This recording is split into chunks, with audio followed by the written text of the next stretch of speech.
Here comes the countdown.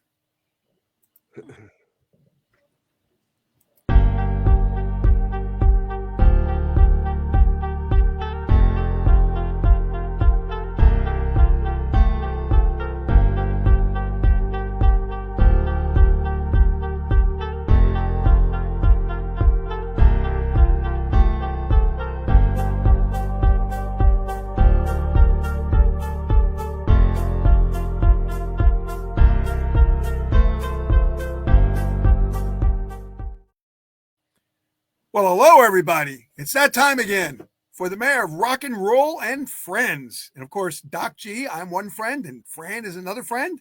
And our mayor right here, Sal Sercia, has our guest. Go ahead, Sal. Hey, how we doing, brothers and sisters? Hello, how's everybody doing?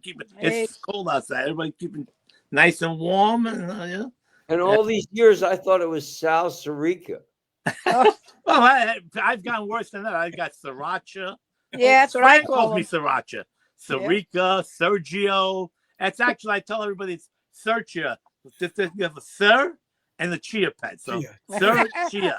You know the Chia pet that grows the fake hair. Anyway, we got a great show tonight. We got Thomas G. Waits. Brother Tom G. Waits is a actor, director, singer, songwriter, musician. Oh man, he just there's just way too much talent happening. Wow. And he's been in, he has a band, and he plays all over Manhattan. It's called Heartbreak Waits. Yeah, right? Waites, like my last name, Heartbreak Waits. Heartbreak Waits. Who we already got the people asking Australia. questions. From Western Australia. Yeah. Oh, we got Australia watching, man. Hi, oh Cheryl. man. Cheryl's in. Dobbins. Man, I've never been to Australia. How are things down under over there? Yeah, really. baby.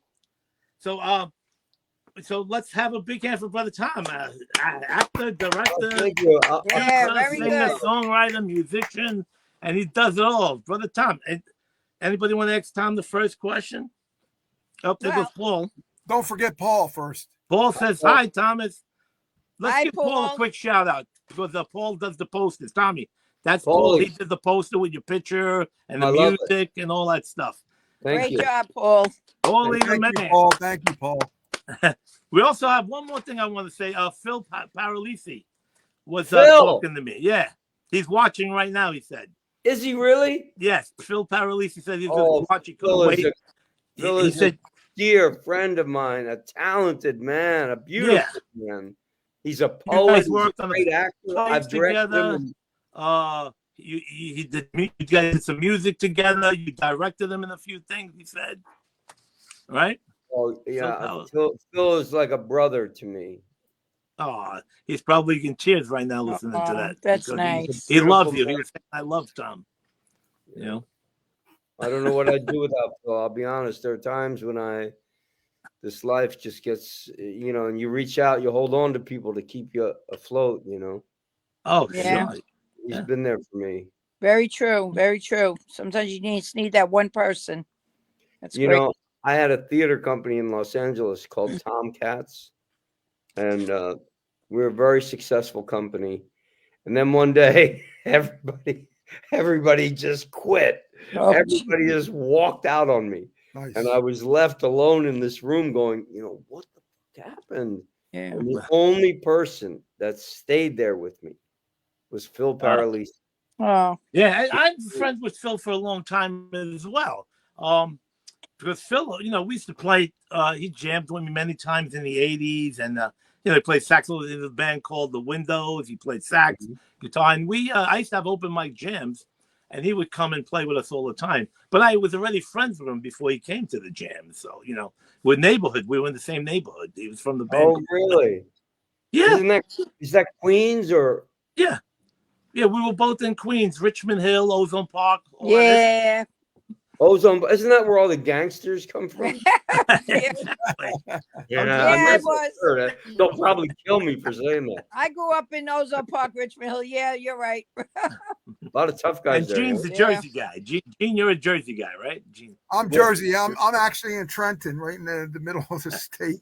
Oh, In wow. the armpit of the state, I am. The armpit. Yeah. Trenton. And Tom, was on my radio show like 10 years ago, and I still remember. I actually went back and listened to some of it. And your first acting job, Tom, was a stage job, 1976. Am I right? That's correct. It sounds like 1770. Wow. 76. I graduated high school. Wow. Yeah, that was his first act, and then it was on. Oh man, he did so many things. The movie On the Yard. Do you ever see On the Yard? Yes. With the great actor John Hurd. Yes. The Home Alone dad. Yeah. Great. I mean, he's been so many things, and I'm just going to go through a few things here. He also produced and directed a movie that I watched recently called Target in 2003. I wrote and directed, and I wrote the songs for it. Oh, cool. Tell us a little bit about that whole project, Tom. Tell us about some of the experience. Okay, so it was during COVID, and I was dying from COVID. I mean, I was literally crawling around the floor in a pool of 103-degree fever. I didn't think I was going to make it through this one, because it was early. I had it like that too. I know. Yeah. It was bad. So I said, Thomas, if this is the end and you get another chance to get back, what is it you really want to do? And I said, I want to make a movie. I want to write and direct my own movie. So after I got better and COVID started to clear up, I went about the process of making a movie. Now, I didn't have any money. I didn't have a dime. So I did a GoFundMe campaign, which raised about $3,000. I think 1,500 of it was mine. And that was a very good movie. I watched it. Thank you. I ended up raising $150,000. I found it. I didn't realize I had, which was conning people out of money, and because they believed in me, and they knew that I would do good work. And I wrote it, and of course rewrote it 37 times. Hired a script doctor, took his notes, rewrote it again. I cast a beautiful actress, Jam Murphy, who does a great job in it. And it's a playful sex comedy, a post-pandemic sexual comedy. And the traditional thing is like, most men want two women, like that's their big fantasy. So I tried to turn that on its head and go, what if a woman, had two men? And so I started with that premise, and it was fun. It's a comedy. It's made a lot of people laugh, and I see it as an important film. Yeah, it was excellent too. I watched it. It's on Amazon Prime. It's available on Amazon Prime for all of you listeners. So Tom, you're the only one that pays $5 for the movie. And two men, man, I gotta watch this. Two men. Yeah, I can't even handle one right now. Two. Well, it has a lot of twists and turns. But the thing of it is, of that money, the way it breaks down for those of you that have never made movies, so let's say the movie made $50,000. Amazon Prime, and because let's face it, Amazon really needs the money, they get half of it. Oh yeah. Then the distributor gets 30%. Oh yeah. Right. Then I get what's left. Mm-hmm. It's quite a interesting process. But what's left, Tom? What? What's left? Yeah, right. What's left? I'm wondering why I'm still in my little apartment. Beer money. Beer money. Beer money. Have another drink. And then in the early days, I did so love the process, though. Coming up with the camera angles and where I wanted the camera to be and what I wanted the scene to look like and how I wanted it lit, and then scoring it with the great master Tony Daniels, who's my guitar player in the band Heartbreak Waits. He produced the music and produced the soundtrack. And then I had a fantastic editor named Jordan Santora, and I would go out to his house in Queens every night, and we would just sit there and stare at hours and hours of footage over and over and over again until we pieced it together. And Yeah, I'm real happy with it and real proud of it. It was nominated for some awards in Spain. I think the Spanish got it. Oh, wow. And then, the distributor won't advertise. I can't seem to get him to advertise the film. He doesn't mind taking the money when it comes in, but he won't advertise. Advertise. Put it on my page, Sal. Yeah, absolutely, friend. I invited. It's really good. I mean, it's beautiful too. I have a film and music page. You can put it on there and advertise as much as you want. And there's a lot of people. I have audience all over the world, and I have a lot of people watching that page. So you can put anything you want. Did you invite them on, Sal? I invited them. I don't know if you got the chance to go join it yet. I invited a whole bunch of people, including Tommy. I invited Tommy to everything while I was putting the posters up. All right. I was putting them on Paul's pages, your pages, well, everywhere. After this, I'll invite him on. I'll invite him on, and then he can put that on. Definitely. Please do. Good. You'll watch it later tonight, Cheryl. Well, I hope you have someone to watch it with, and if you don't, break out the oils. Yes, it puts you in a romantic mood. Oh boy. Definitely. I think I might have taken matters into my own hands too after that was a good at least one hand. I like what that one. I always look at my hands. I say, nobody does. This sounds like a great Valentine's gift for me and my wife. Who can I turn to when nobody needs I sing it right next to my wife. I said, nobody does. Oh, God. You.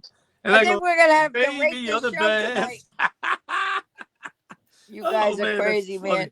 Hey, listen, you gotta have a little comedy. In and out, but at least it's coming back. I think she has her doggy. Oh dear. Yeah.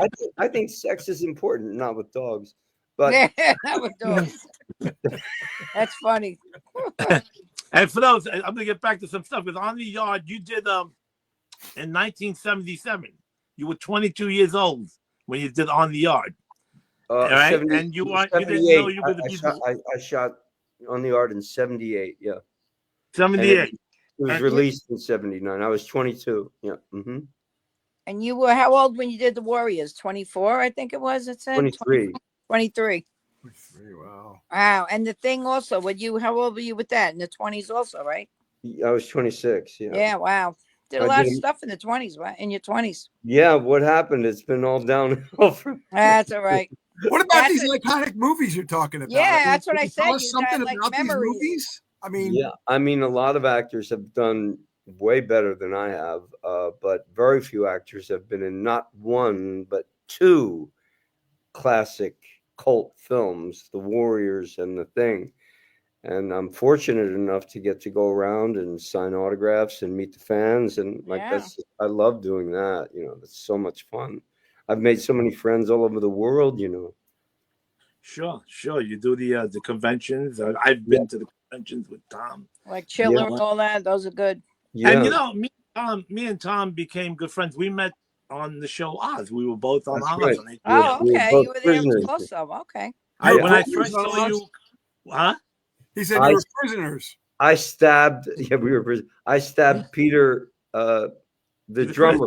Yes, Peter Criss. I stabbed him in the neck with a pen to kill him. Oh. Yeah, he kills Peter Criss on the. Oh wow! And I was naked. I was completely buck naked on that TV show. Oh my gosh! Oh, when they threw you in the hole, they threw you. Said, what? Did you get more money for a naked scene? I'm in now, but did you get more money for a naked scene? No, they didn't give me any more money. Interestingly enough, you think they would have, but I used to get offered jobs walking down the street. I don't know what happened. Tom was in over 54 films and about 80 projects, including films he did like 54. You were also on All My Children. Yeah, that's why I want to ask you right now. I have someone I was on from All My Children for a year. Yeah, I played Otis the baby stealer. Yeah. Yes. Okay. My girlfriend from Kansas asked me that. She said she remembers that. Okay. Yeah, I used to get stopped by pregnant women. Because I played a baby stealer. They're like, "You're great." And you also did what is it called? Justice for All with Al Pacino. Oh, Justice yeah. for All with Al Pacino, yeah. Another iconic movie. Yeah. Yeah.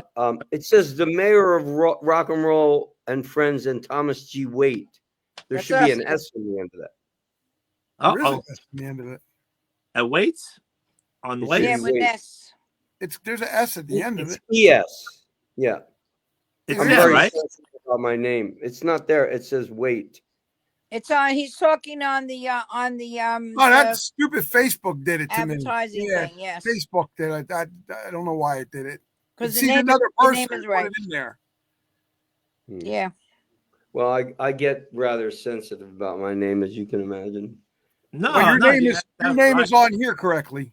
Okay. Is it on correctly on the scrolling? Yeah. It's in the name. A rose by any other name would smell as sweet were it not Romeo called. Brother All right, Tom. So Cheryl's asking something. What did Cheryl say there? Broadway. She wants to know if you did Broadway. On Broadway, yeah. I've been on Broadway 5 times. Well, I did American Buffalo with Al Pacino at the old Circle in the Square on Bleecker Street. I remember that. Then let's see, what other Broadway? I was in Richard III with Al Pacino on Broadway. Third, okay. I played Richard. I was in a musical with Deborah Harry in 1983 called T.S. wow. Tansy. Yeah. It was so bad it almost closed at intermission. Oh, really? Seriously? I mean, Wow. people didn't just leave. They got up in rows, Right. would stand up and go, "Oh my God." Wow. It was so bad. I'm surprised. Deborah Harry, I loved her when she Oh, was. she was great. She was Yeah. great. And what a great singer. Oh my. Yeah. Shocked that you said that. Oh, but it wasn't her fault that it was bad. It was just the script was awful. The way it was written. Yeah. It was Yeah. just terrible. But they offered it to Bruce Springsteen. He turned it down, and then they came to me. So Oh, wow. yeah, and so I did that, and I was in another play on Broadway called Awake and Sing by Clifford Odets with Frances McDormand, who became a big star, and Harry Hamlin, and Nancy Marchand, Oh. Paul Sperrer. It was a great cast. And then I was in Search and Destroy by Howard Corder with Griffin Dunn on Broadway. Yeah. So yeah, I think I've been on Broadway 5 times. Yeah. And of course I've done plays all over the country, Cleveland and Connecticut, California, regional theater. Your resume is incredible. Well, thank you, Cheryl. Did you what did you appreciate more, working live audience with Broadway and plays or things like musicals, or did you like the movie set better? Like some actors rather be live or they rather just be behind the camera. What was your venue on that? Like how did you? Well, that's sort of like asking, whether or not you like chocolate ice cream or chocolate cake. I mean, they're both incredible, I mean, Yeah. like my band has a show February 19th at the 11th Street Bar. And, I just can't wait to be in front of people and performing again, because Right. that's where I live, Yeah. that some people are petrified in front of an audience. Right. I get electrified. Mm-hmm.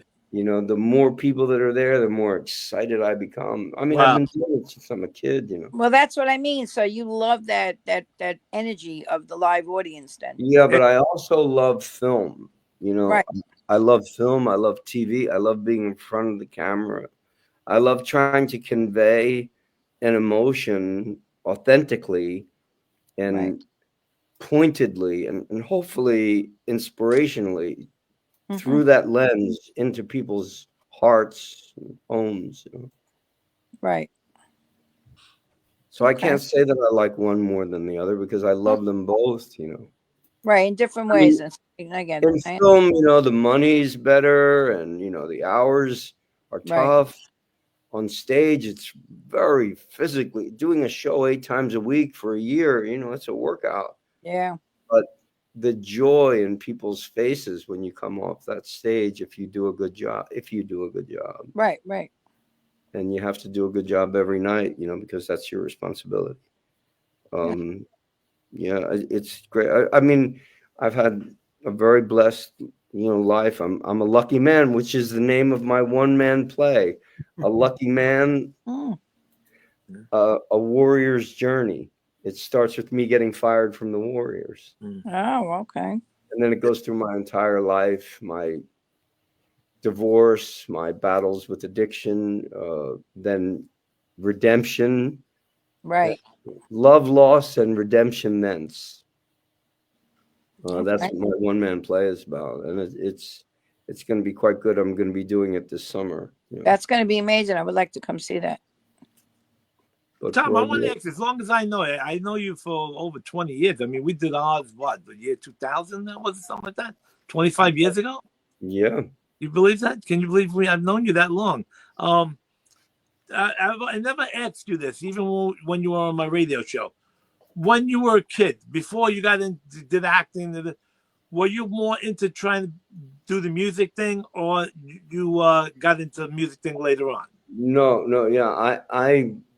There was no music in my house. Okay. I asked for a guitar, but we were very. I grew up in rather pecuniary circumstances. We couldn't afford a guitar or piano lessons if I wanted. I didn't start to play music until my last year in Juilliard.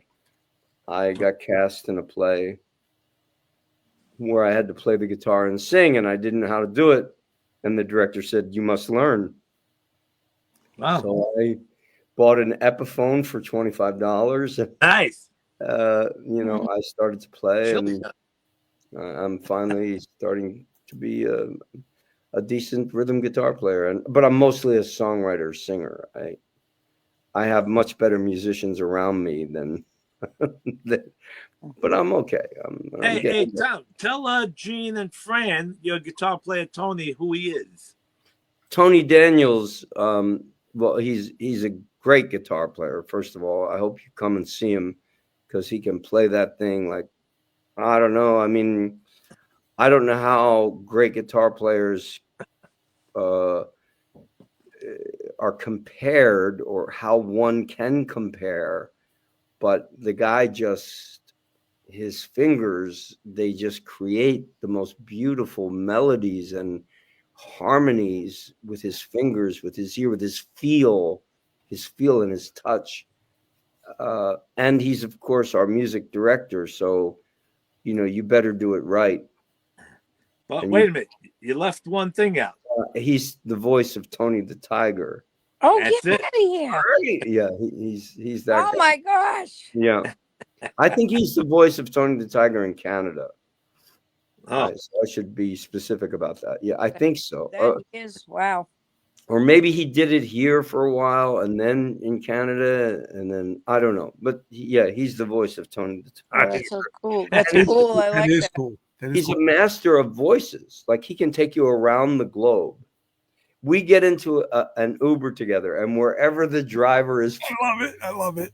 He starts to sound exactly. Oh gosh, like I like the guy's from India, if the guy's from Haiti. I love it. Picks up and he has the driver cracking up that he can't find a way home because he's laughing so hard. That's cute. I like that. This ride is free. This ride is free now. So Tony, and then in my band also is a brilliant young boy named Cedric Allen Hills, who plays the keyboard and percussion. He's got a voice like, I always say, if David Bowie and Brian Wilson had a child, it would be Cedric Allen Hills. And this kid's really talented. Wow. And he writes also. We all share.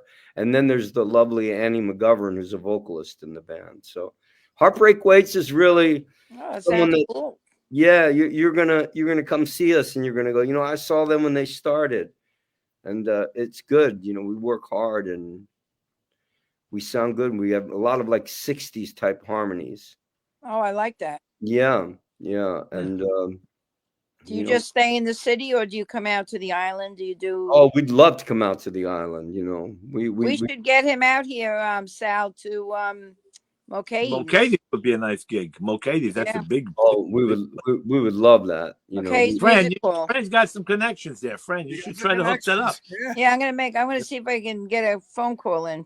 Oh yeah, if you go to our website, Heartbreak Waits, or follow us on Instagram, you can hear some of the songs. We haven't figured out where to drop our music. That is, Spotify is a ripoff.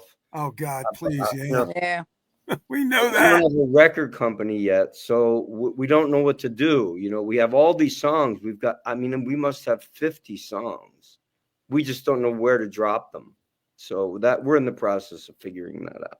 Well, Thomas, you can drop them at this radio station here because I've been playing independent artists for 28, 29 years. I'm one myself, and I'm still looking for a place to put my music where I can get at least somebody to listen to it. So I have this radio station that's all over the world where other people listen to on Alexa and Google and everywhere else. You can always drop it. Well, I'll send you our stuff, you know, because it's all professionally recorded. Yeah, absolutely. Absolutely. I'd be more than glad to play it. That'd be awesome. The song on the poster, that's one of Tommy's songs. The song on the I like it. Right. That's Hope. I wrote that during COVID. Oh wow. A lot of things were written with COVID. Wow. COVID brought out a lot of good stuff. My father's place, Rosalind, you should go perform. Oh yeah, I know my father's place. I've been there a lot of times. Yeah. Okay. So while we're on the note, let's advertise the gig that's coming up one time now. Heartbreak Waits, American Music for the Soul, Wednesday, February 19th at 8 p.m. Live in concert at 11th Street Bar in Manhattan, New York City. Right. It's on 11th Street, yes. You know, and I want to come, but it's on a Wednesday. You're going to be on stage while I'm doing this show. Yeah. But keep letting me know, you know, as long as it's a night that I'm free, I'll come. For sure. Gene, let me know how I can get my music to you because sure, would love it. You know, I'm from that area. I grew up in Levittown, which is 5 minutes from Oh yeah, you're right around the corner from me. Bristol. He's got my email. Sal's got my email. I'll give it to you. I'm the owner at the radio station, so you don't got to go through no red tape. I'm the one that says, "Hey, it plays," and that's it. It's done. You know. Yeah. I mean, he plays a lot of my songs too. I was going to mention that. Yeah, always, Sal. Send them. No, I was going to mention it during the show that Tom, you should send Gene some of your tunes. Yeah, absolutely. He plays them on Hamilton Radio. And put them on my page also. Put them on my page and send whatever you can. Post it. People listen. They go down that page. There's people from all over the world listening there and looking. Love it. We got a lot of spots. Here's the funny thing about that too is that independent artists and Thomas, you probably understand this more than Sal. You would understand this. I don't know if Fran does. But independent artists are the hardest artists to get anywhere because people do not know them. Yeah, they know they were in a band. They know they don't know their names in the band. They know the band, but they don't know the names in the band. And then to become an independent artist, it's even another whole entity that you have to try to figure out. Wait a minute, who is this guy? Where's he from? Yeah, I like his music. That's about it. Well, we hope that, you know, using the fact that I was in the Warriors, which has hundreds and hundreds of thousands. Use it. And the thing, I was in hundreds and hundreds of. There are literally hundreds of thousands of people all over the world that follow those films. Right. And so you'd think out of sheer curiosity, I would build a following. So get it out there. Yeah. My buddy. Well, you got you know, like Fran, let's say you help Tom get a gig at Mulcahy's, and we make up posters where it says Tom G. Waits from the Warriors. So the thing and this people, shit, they want to come to the gig to meet you because you're a movie star. And they enjoy the music while they're there. You know, exactly. Remember Mike Orowski on Oz? The guy who was all full of tattoos. Yeah. Me and him, right after Oz, he played guitar. Me and him did a bunch of gigs in nursing homes and made a lot of money. We advertised it in the paper saying Sal Searcher and Mike Orowski from HBO's Oz. Wow. And his number was in there. People were calling. They wanted to meet us. They would come to the gigs just to see two guys from Oz. You know, that's so great. That's so and great. We made it for a few bucks, and then you know, he did his own thing. I did my own thing. You know, we did it for about a year or two. You know. Well, it's interesting. You know, art of any kind requires an audience, doesn't it? I mean, if you're a painter and nobody looks at your paintings, you know, what fun is that? Right. You know, if you're a dancer, you have to dance in front of an audience. If you're a musician, an actor, you know, I think an artist has to have, to be complete, we need you, you know, the public. We need you. And you determine our fate. If the song is good, if it moves you, if it causes you to have a feeling deep inside, then it's certainly worthwhile, isn't it? And I believe in the service business. You know, we serve the public, and you know, I feel like I've had great honor of being in that position of performing in front of people and giving everything I have to hopefully make people feel, because I think we've just gotten to a place where people stop feeling. We're so overstimulated by everything, you know. But this girl Cheryl is just lovely, isn't she? That's Cheryl Dobbins. She's a friend, good friend of ours. She said she knows you. I spoke to her before. Did I sleep with her? No. Uh-oh. Cheryl's like, yeah, baby. The song just went off. Let's get it. Oh, my wife just texted me and said, you better not say oh, yeah, from Martin. Oh, no, we didn't sleep together. Okay, that's she's laughing their ass off. No, sometimes I meet people and they go, you don't remember? Well, I used to drink back then, so no, but you know, it's true. It's true, as you were saying. And I don't want to make it all about music, but a good friend of mine in the UK, and I told Sal this, is Phil Hatton, and he's Jeff Lynne's best friend. He's been best friend for 40 years, and he's his co-partner. He was on the Traveling Wilbury set, Roy Orbison set, and everything, and he's done backing vocals. But when he reached out to me and he said, "Listen, you're the only radio station in the United States that would play us. The UK stations didn't even play our new music." And him and his band were two guys from the band Sweet that got together, and they called themselves Welshman Hill. So the thing is, you never know who's going to be listening wherever they're at. Right. And at that time, it could be a big break for somebody else. It could be a big break for you. Yeah. Movie company could be listening and say, oh, this song would fit perfect in a movie. Exactly. I'm working with 5 movie companies right now. So I'm trying to get my music in there, and you never know. They may like your songs better. Listen, whoever wins is fine. It's okay with me. It isn't about winning. It's about creating. No, I know. You know, and it's about reaching people. Right. And what reaches them. Yeah. It's about touching people's heart and making them feel. You know, we need to feel our feelings more. Yep. We're so overstimulated with the internet. Everyone's on their phone all the time. Right. To just sit back and go, you know, how do I feel? You know, we seem to be in denial of our feelings. And I think people try to eradicate their feelings or subdue their feelings with drugs or alcohol or, you know, television, food. You know, feel it. You'll survive. Your feelings won't kill you, you know. In fact, they may even enlighten you. Yeah. What was the best scene from The Warriors that you can remember that you did? You know, as you know, I got fired from the film, and justifiably so. I was a difficult person at the time, and I made life very difficult for the director. I don't think Gene and Fran know about that at all. No, I know. Oh, you didn't? Yeah, that's why my name. Okay, so I was a pain in the ass. You know, we were doing, it was all night shoots. And after you know, work from 6 o'clock at night till 6 o'clock in the morning, 5 nights a week, 7 weeks in a row, you start to go a little bit. Yeah. I was, you know, sort of pestering the director with unnecessary questions and questions that were none of my business, because I thought I was more important than I actually was. And he had me fired, which devastated me. And sorry. I needed to. No, I deserved it, and I made some changes in my life, and that's sort of what my play Lucky Man is about.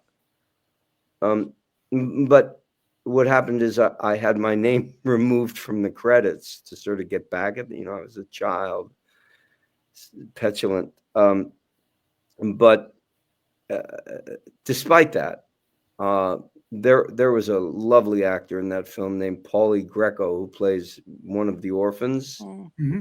He has the lazy eye. Yeah.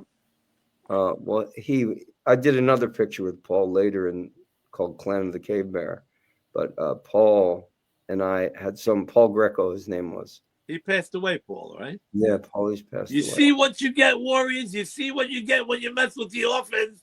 And I think my character says something like, "You guys are so bad." Our social worker says, we're not even allowed to talk about. I forget what the fuck I said. Yeah, I think I know every line in that show. He says they write about us in the papers, and you're orphans, right? Yeah, that's right. Yeah. And then you say maybe because you guys are so bad they were afraid of you, and that's when Mike looks at you like, okay. right. It's so I've seen the movie. I clearly facetious. Yeah. That movie's changed people's lives. I love that movie. Oh my God. When I saw it the first time, I was like, wow. And just the whole Brooklyn thing and Coney Island and everything about it. It was just so down to earth. I loved it. It was just like real. Yeah. Real world. Yeah, it scared the hell out of me. When I first saw it, I went to the movie theater. It was a regular weeknight. I think it was like a Monday night. Me and my friend Stu, we went to the Continental on Queens Boulevard. Oh, gosh. And it was a rainy night. We went in there, and there was not that many people in the movie theater because it was like late show. And it was like Monday night, like 10 o'clock show, raining, cold night. So we went to the movies, and we watched it. It's like scarier than a horror movie because holy shit. Every gang is after these guys. Oh, my God. They're like scary, you know? That was some scary shit. And, then we just watched it from beginning to end. And then we sat in the movie theater and just watched it again, twice in a row. And then after that, every movie theater was playing that, I would go. On Lefferts Boulevard, Fran and Queens. Remember Lefferts? Yes. They had a big riot there because of the movie. Oh, yeah. I remember that. Somebody got stabbed in the bathroom. Yes. Lefferts movie theater, in Queens. Wow. And but I was going to see it everywhere, And I remember before I saw it, me and my girlfriend at the time, Kathy, and a few friends of mine, we went to a movie theater to see Foul Play with Chevy Chase. Oh, what a great! And it was a movie theater that had like a bunch of theaters, like those kind that have like 6-7 movie theaters. So I remember I'm watching Chevy Chase. I had to go to the bathroom, and I just happened to look inside, they had the doors where you could see in the other movie theater. Yep. And it was at the scene. I said, "What is this movie?" And it was at the scene where, like, come on, lady, you don't want to play around with me. Get me out of this thing with James Remar when he's handcuffed to the bench. Right. Your late nights in the park are gone. Come on, lady, get me out of this thing. James is a great actor. James Remar, yeah. And Michael Beck, everybody in the movie was excellent. I can't believe David Harris passed away. It's so sad. I couldn't believe it. David Harris is such a nice guy. He's very religious. He's so. David Harris. You guys know David Harris? Yes. Yeah. Yeah. He was the guy. Yeah. He just passed away not too long ago. Beautiful man. Yeah. I had no idea he was sick. The sweetheart, so religious, always sending me prayers and every day I'd wake up and there's some kind of a prayer he would send. My last memory of David is he to get on the plane early when we would fly to different places for signings. Yeah. He would, this is before he was sick. He would pretend like he had a limp. When they say anybody has disabilities, please come up, see. But he wanted to get on board first so he could. And he would, he'd limp his way up there, and then he'd go back and get his bag, and then he'd be limping on the other leg. Oh, jeez. I go, Dave, listen, if you're going to do it, at least be consistent. Do it right. I had him laughing so hard with that routine because I would impersonate him. And he and I were waiting for a flight back from Richmond. I think we were in Virginia. And I had him laughing so hard in his wheelchair because he was not well then. Oh. And it's my last memory of him. It's just cracking him up, David Harris. Me and him have become very good friends. I mean, we talk every day, God, every day, send each other messages every day. Hmm. Dorsey Wright, I keep in touch with a lot as well. I love Dorsey. He's bad. Dorsey is bad. He's just bad. You know what I mean? You look at the way he dresses, the way he carries himself. He's just a bad, you know. Send me a few pictures the other day. He's wearing like a Superfly hat. Superfly. I mean, he's too cool for words. When we go to these signings, he's just so distant. If people come up and want his autograph, that's fine. If they don't, that's fine too. Yeah, no, he just has a good time. He's very cool within himself. And it was Michael Beck's birthday, what, yesterday? Yeah, Michael. So I posted a whole birthday thing for him. I included a bunch of your pictures in there. Yeah, I texted him and I said, "How does it feel to be 40 again?" He said, "I just came back from the doctor and they checked my scalp because they were worried it was cancer. Luckily, it's just a little irritation." Oh, geez. You know, you get up there, everybody starts. Yeah. Yeah, I can't believe he's 76 years old, Mike. He looks 76, good. right? Yeah, he's 76, yeah. He doesn't look 76. He looked good for 76, man. Oh, man. He's very, he was one of those outdoors type cat. Yeah. Did you ever see anyone, those bow and arrow, like hunting? You ever try to pull one of those? Yeah, you need a lot of power. Yeah. Whoa. And this dude, he killed deer. He would kill deer with this thing and use every part of the deer. Wow. He was a real country kid, Michael. He's a good man, Michael. Oh, yeah. He took the part I was supposed to have. It was supposed to be, I was supposed to get the girl. It was supposed to be me, Oh, really? And, yes, that's correct. And because of my bad behavior, I got fired and Michael took my part, basically. And one would think that I would be upset about that, but rather, just the opposite. I'm glad that it went to a good guy and he got a lot of work out of it. And, I think that when one makes mistakes in life, as we all do, the worst thing you can do is to deny it. At least take responsibility for it. Right. It's okay. You're a human. You're going to make it. That's right. Failure is by doing the right thing. I mean, it happens, and then whoever knew that this movie would become what it became anyway. Never know. Yeah. Right? No idea. Paramount, the movie studios release films in February because they think they're going to go right to video. At least they did back then, because it's so far away from the Academy Awards, and the ones they think are going to hit, they release at Christmas time, or in the fall, in the summer. They hope people still remember it when it comes to April or March, whatever. But the ones they want to get rid of, they release in February. They thought The Warriors was going to come out and go away. Saturday Night Fever, the same thing. They thought this thing is a piece of garbage. Wow. It ended up being making them millions and millions and millions of dollars. Yes. The video game of The Warriors, which I had to audition for to play myself. I mean, can you grasp that? My manager calls me up and goes, you got an audition today. Because I had done some voiceover work in commercials and I wasn't surprised to get an audition for a voiceover. And I said, "Oh, what's it for?" And they said, "It's for The Warriors." And I said, "I was in The Warriors. Who am I auditioning for?" And she said, "Yourself." Oh my gosh. I have the game right in the closet, right over here inside my closet. I have that game. It made $1 billion the first year. $1 billion. You know how much of it I got? $1,375 for what? Wow. For 2 days of session work, playing myself. Yeah. Oh my gosh. And that's your voice on the game, right? Yeah. My voice. Yeah. I haven't played it in years, but I have it right in the closet where I'm looking right now. Sal has everything. You guys, if you want, I'll go get it right now while you're talking. I got it.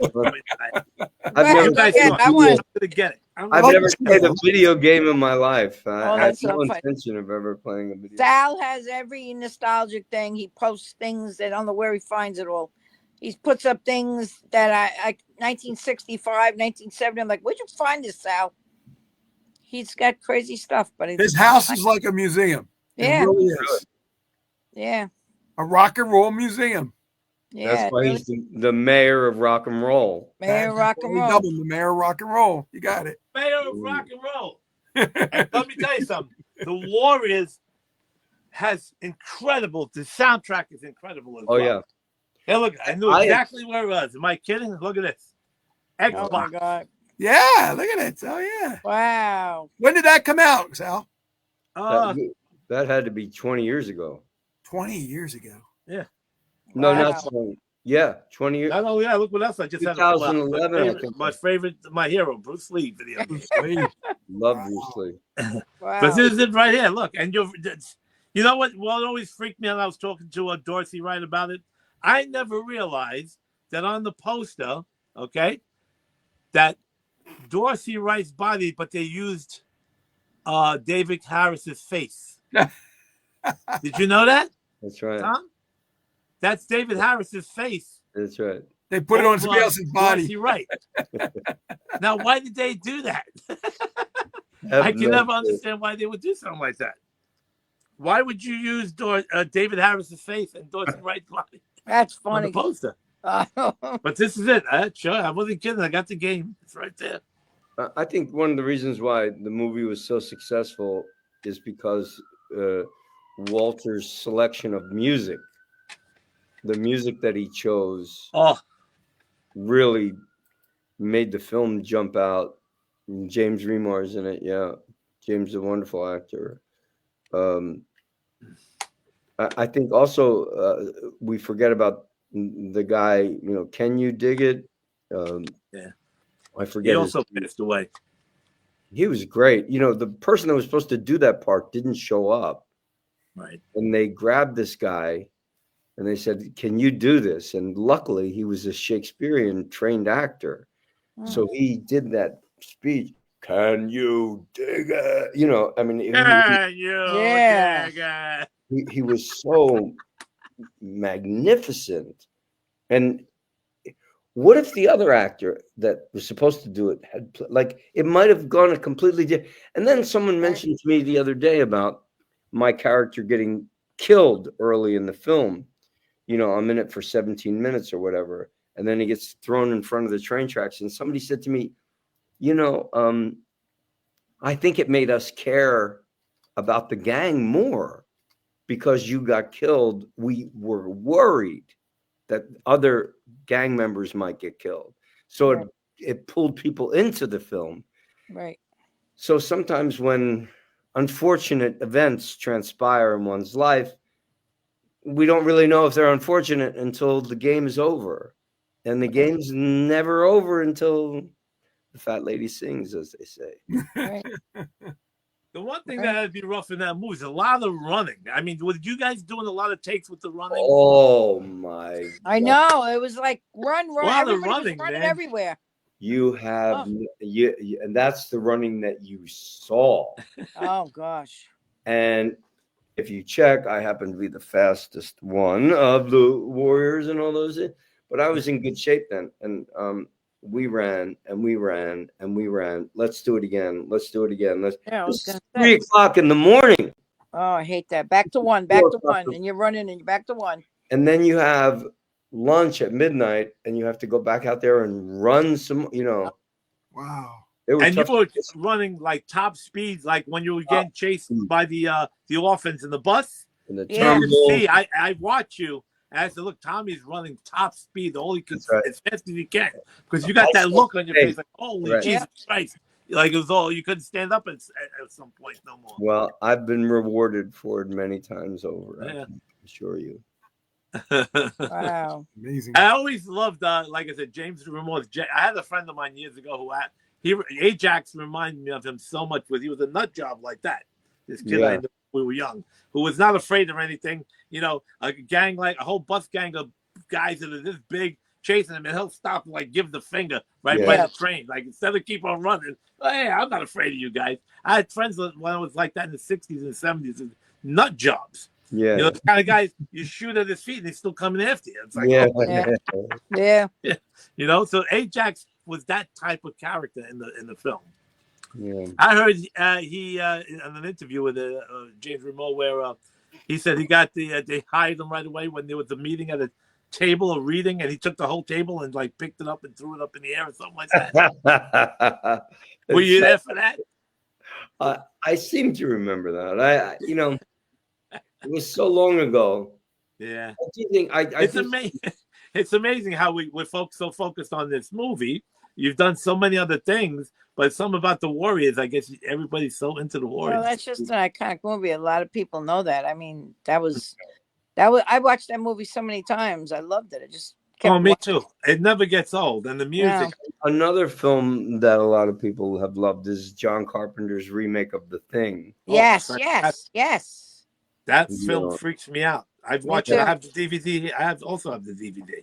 Great actors in that film, you know. Yes. Kurt Russell's fantastic in it. The special effects. It's the last film to be done without CGI. All the special effects were handmade. Oh wow. And John Carpenter is a great director, to work for, a great person. He actually mentored me through the process of my film, Target. I would call him up, you know, and say, John, you know, what do I do? I have this problem. The light's out, you know, I have one 4K light. It's out. What the fuck do I do? I'm losing it.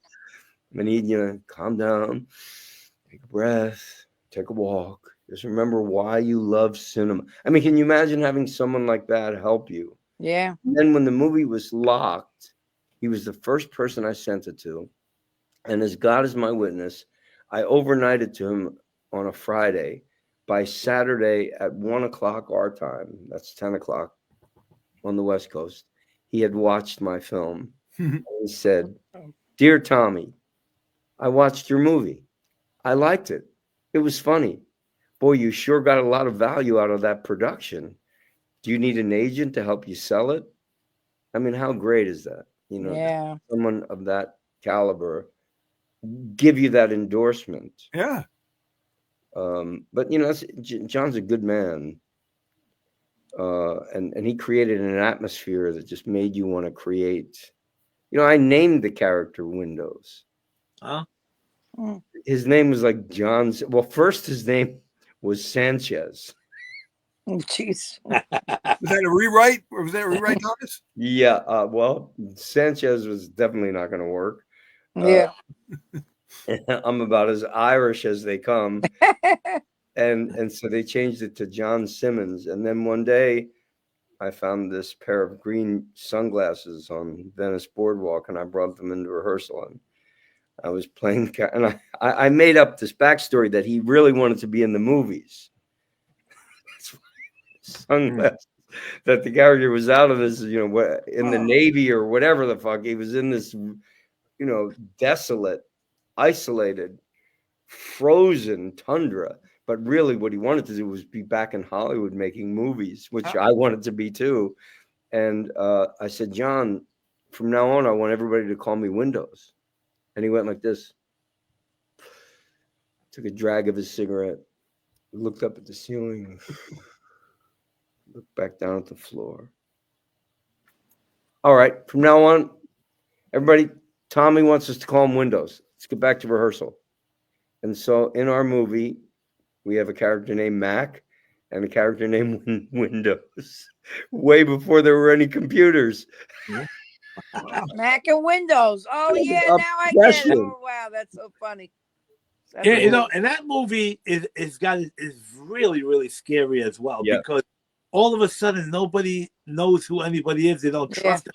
It freaks me out when I first saw it. I have that DVD upstairs as well. I have the movie. It's great. I can watch that anytime. And you were really, your part was huge in there. And I could see where they could have wanted to call you Sanchez, even though you're Irish. Because back then you had the black dark hair and you had the mustache. And you, even with me, when I grow a mustache, people think I look Mexican. Right. So the mustache thing and the hair. So you could have passed for a Latino, even Yeah, then. you could have. I could have, yeah. But I never, I never even knew you were Irish. I'm half Scottish. Oh, okay, gotcha.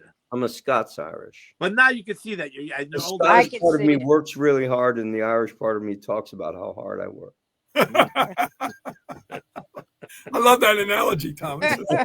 Tom, you still got the thing going on where you teach all the actors that thing. What is that? The workshops. Studio. Yeah. I have my acting studio, TGW Acting Studio. It's down at the Gene Frankel Theater, 24 Bond Street. I teach every Monday, 6 to 10. And it's a great acting class. If anybody is serious about acting and they want to become an actor and learn a technique, they can come down and order the class for free. And there's no bullshit. It's the real thing. You put that on my page too, man. All this would be great on that page because there's all actors and musicians and everybody on that page. I love it. I love it. And a lot of it is on YouTube as well. A lot of right. There's a lot of me teaching, and right. I always give I pick a word at the beginning of the class, and I sort of expostulate, if you will, about how that word can be applied to acting. So, for example, I think the other day it was excellence, that strive for excellence. Always try to bring your best to the game. Am I really? Did I give this character a backstory? Do I know what this character wants in this scene? How am I going to get it? Does this character move or think or talk differently than I do? And if so, how and why? Why do people? It's the wonderful thing about acting, I think, is that it examines its psychology. It's psychology in motion. It's studying and analyzing why people do things. Right. And I'm of the great belief that Freud was right, that we are motivated primarily, by the Oedipus complex. And for those of you that don't know what the Oedipus complex is, it's a theory that Freud developed based on a play called Oedipus. It's actually supposed to be pronounced Oedipus, but everybody says Oedipus anyway. About one day, this king wakes up in Greece and his crops are all dying and his people are starving and he doesn't know what to do. So he goes to Apollo to find out what he's done wrong and how he can fix it. And along the way, he meets a man and gets into a fight with him and kills him. And along the way, he meets a woman, Jocasta, and he has sex with her. And when he gets to Apollo reveals to him that the woman he had sex with was his mother. Oh. And the person that he killed was his father. Oh. And he gouges his eyes out. Wow. Because he's so distraught about this realization. And the point and purpose of the play is to illustrate that we are born with this longing. Of course, we can't acknowledge it. It's so deeply embedded in our subconscious that we want to have sex with our mother. For a man, and for a woman, we want to have sex with our father, but we have to bury that. And so oftentimes you find people that marry a person that's very similar to their mother and or very similar to their father if it's a woman. And these are all subconscious impulses, you understand. No one could possibly endure the realization or accept the fact that they want to be with their mother. But see, it's buried so deep. The point of it is that what drives us is the sexual urge, the longing for that connection. That's my belief anyway. And it certainly helps in analyzing characters. If you find the sex, you'll find the scene. That's my 2 cents. So in other words, when you start your thing, you'll pick a word, and from that word, go all into this. Yes. How meaning there is in this one word. Right. And how it can relate to your character. How the word could be courage. how can you be more courageous in your work? Mm. How can you listening is always a big word. How can you listen better? But I'm running out of time here. I don't know how long your show goes on, but I think it's just about over. What time is it? Yeah, we're getting ready to end it in a couple seconds. This has been so great, and I'm so appreciative that you had me on, and I hope I get to keep in touch with you, Francine. Sure. Yes. And you also, Eugene.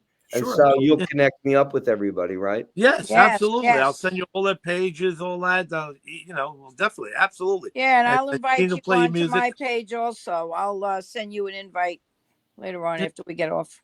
Okay, please do. And thank you so much for having me. I really Yeah, it was a pleasure. Brother Very Tom, nice, oh, interesting. it's I loved it. great. As soon as you're playing a gig that I could, either that I'm not busy doing something, I definitely want to come and we'll get up and do a couple of songs together. That'd be great. That'd be You great. see, wherever I go, everybody knows me. I can't walk into a club without the band saying, "The mayor of rock and roll, get up here, get up here." I get up, I love blue suede shoes, I do a blues. Hey, everything. Sal, why don't you try to get him to Patchwork where you go usually?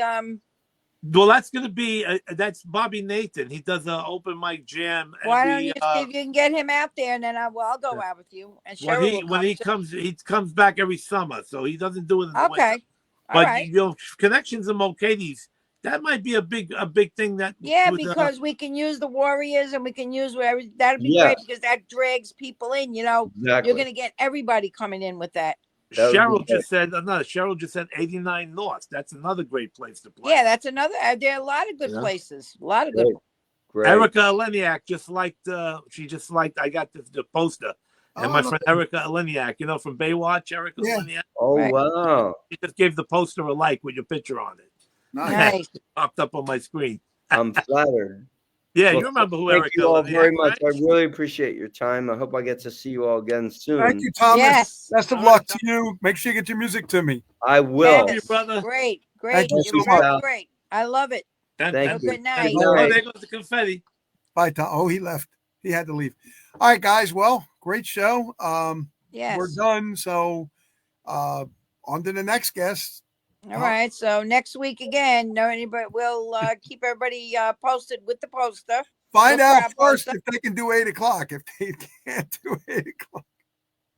Well, I no, think- Reschedule it. everybody's. This was the first new time that we did, and Yeah. Tom was set for 8 o'clock, but Yeah. last minute he was helping some. I should have asked him who he had to help with some more. Yeah, dishes. yeah. No, I know, but it just makes it better for us because Well, a Well, lot yeah, more all this people, in a and lot out more thing- people are tuning in at 8 too. Like a lot of people said to me, Yes. "Oh, great, it's a little early. I can watch it." Because I had people that said I can't stay up on like me. Like I said, it's like you're working and you're like by 9 o'clock, you're like, "Good night." listen, by 10 o'clock, I'm half asleep. I start falling asleep on the couch, so I get what you Yeah. mean. When I took this sweat jacket off while I didn't want to move. I moved strange. I think I dislocated my shoulder. Oh, be careful. It went ta ta ta ta ta ta. So I'm like, Oh, Jesus. when I tried to take the jacket off, I'm gonna be limping and you're gonna be. I give in up. a I sling. give up. I can't take it no more. Listen, guys, I'm going to say goodbye to everybody. We'll see All right, you good again night. Another soon. good show, Thanks, everybody, guys. for listening. Thank you, guys. Thank Both you, of guys. people as friends and great guests. Yeah. Good night. Yeah, baby. Good Bye, night to the everybody. rock and rollers and Mayor Rock and Roll and Gene. Thank you. And here we go. Cheryl, week. thank you. Thank you, Paul. Yes. Thank you, lady from Australia, and everybody else that's been watching us and listening to us. And Yes. Cheryl, baby, Cheryl Cheryl, really baby, yeah, she's a sweetheart. keeps on it keeps on popping up, which Yeah, you know Cheryl. she's there. Cheryl likes the early hour too. It's better she was able to get on. I We got really on a little shocked. later. All right, here we go, guys. Bye-bye. All right. All right. Have a good night, guys. Ciao.